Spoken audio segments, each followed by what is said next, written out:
natin na karapatan ng taong bayan na mag-aklas kung sakaling mapatunayan na hindi tama yung lumabas sa mga machines. Okay, clear po ba tayo? Yes. Okay, so i-live nyo po yan. Ito po, transparent po ang gagawin natin. Then after that, at bumaba sila, nakahanda na rin po yung ating nakahanda na rin po yung authority to declare na natin.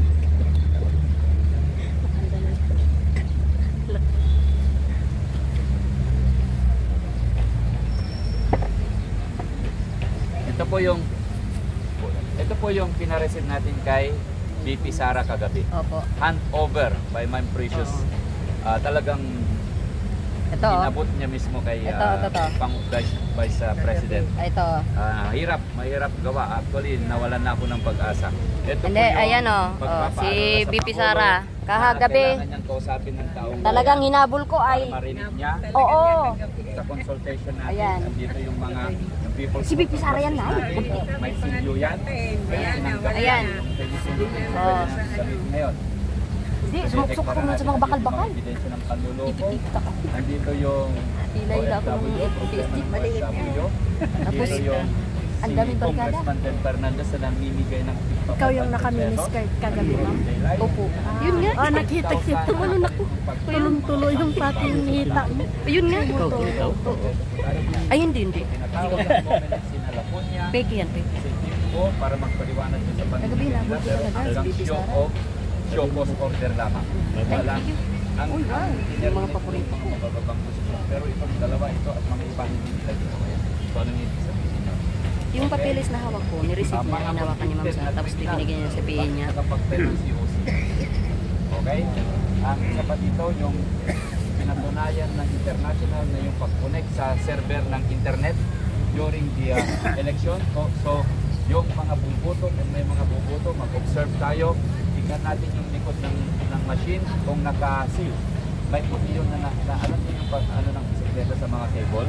Yun ang ginamit dun sa likod. Kung wala yun, ireklamo nyo agad at picturan. Ito naman yung pamimigay ni na Sam Versosa at Ron Valdez ng 500 million sa tao. Cash. O, sila nagsabi yan, naka-video po yan. So ito po yung dapat clear ng COMELEC bago tayo magdeklara. Ayun, kung hindi nila lilinawin ang mga ito, sabihin, mayroon siyang plano. Meron na silang inihanda.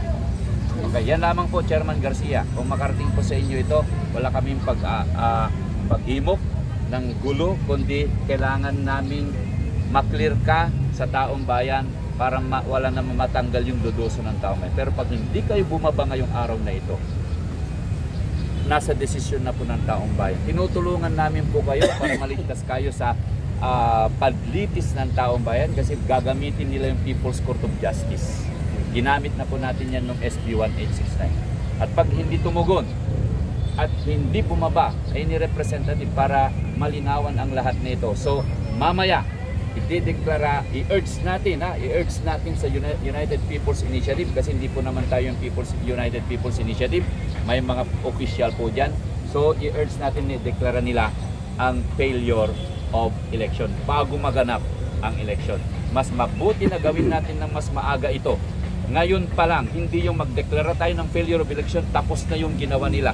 It takes many years to discuss about that, to argue about that, to file that in court. Matapos na naman ang termino hanggang 2028, walang mangyayaring pagkulong sa mga gumawa ng kamalian. Kaya ito pong ginawa po natin ay preemptive measure. Ito po yung advanced precautionary measure na ini-initiate ng United People's Initiative.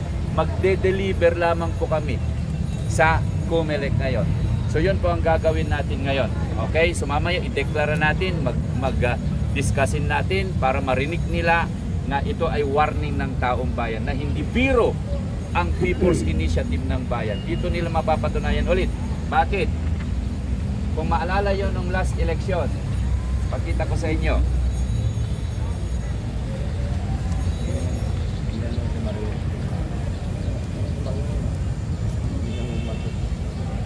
Noong nakaraang eleksyon ay ginawa po natin yan na i-deklara or nag-file tayo ng tinatawag na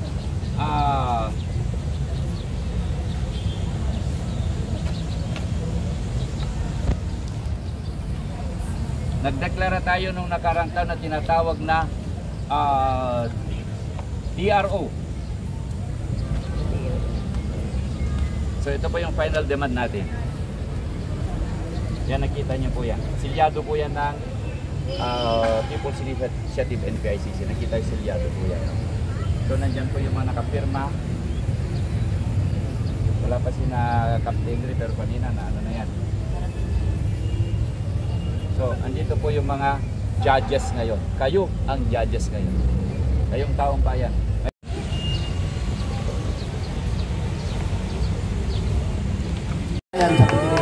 Thank you po sa atong People's Initiative sa inyong pag-imbita sa atin dahil dapat naman tayo po ay pumunta dito upang ibigay ating mga hinanaing sa kumilit na ito. Salamat din sa mga vloggers na pumunta. Kunti lang yung na-text namin pero sana dumating yung mga ibang mga vloggers natin kaibigan para makapunta dito mag-cover sa ating activity. Ako po ay matagal na pong namulat na ang kumilit po ang dahilan ng pagkawatak-watak ng sambayanang Pilipino. Sila po, instead na tagapaguyod ng demokrasya, ay sila po ay sinira nila ang ating demokrasya. Ako po, nagiging Executive Officer ng Foundation for Clean Elections sa 1995, dagdag bawas daya.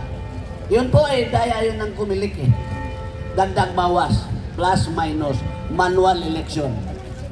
Doon, kumukuha kami ng mga ballot boxes, mga election returns, mga municipal canvas, provincial canvas, kasi doon namin tinitingnan ang mga daya na ginagawa sa kumilik. Hindi magawa ang daya kung hindi kumilik ang pasimuno. Kasi walang daya sa mga politiko, sa mga kandidato. Kasi kung mandaya ang mga kandidato at hindi payagan ng kumilik, walang mangyari.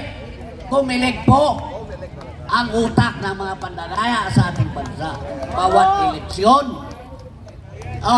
Dagdag bawas yun, plus minus.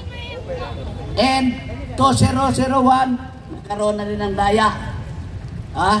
Dinaya ang isang kandidato at malay mo, mind nyo, ang abogado ng isang politiko, yan, si George Garcia.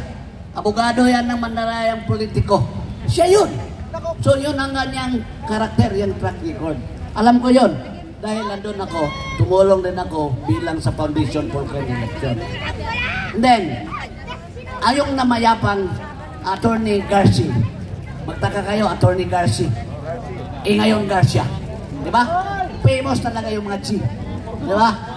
At yun mismo, meron akong kandidatong pinatulungan at saka nakatoon din na yung leader sa Senado, isang politiko na Busco, anak niyan tumakbo doon sa isang lugar, sinabi ni Garcia, ito, pag yung kalaban niya lalamang lang ng 10,000, ipanalo ko yung boss mo.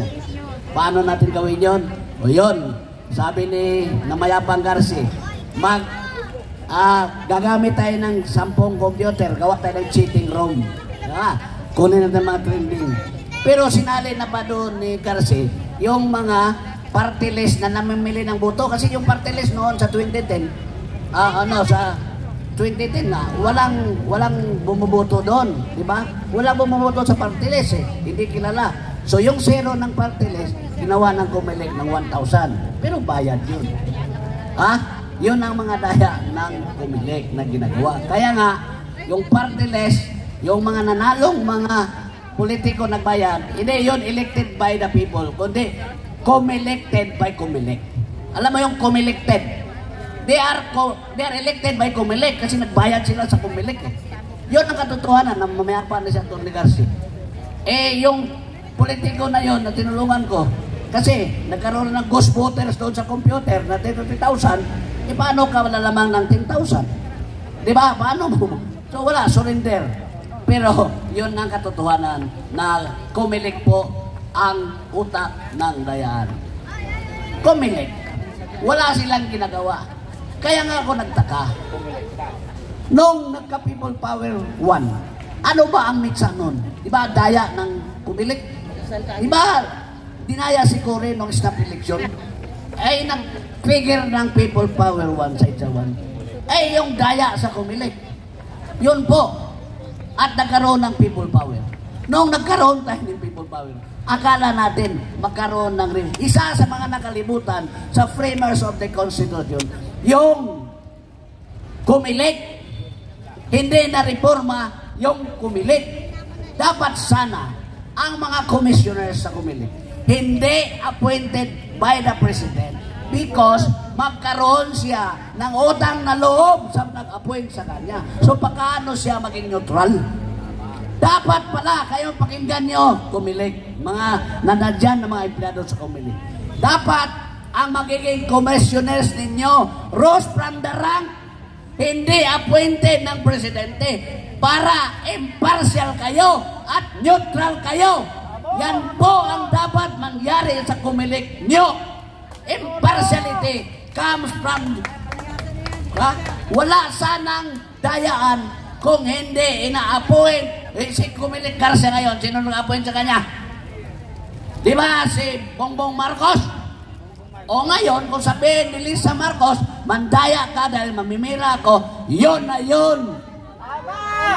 Kung mayroong vote ceiling sa mga tao, ang malaking vote ceiling sa bansa, ang kumilik po sa pamumuno ni George Garcia. You are the highest bidder in the election history of the Philippines.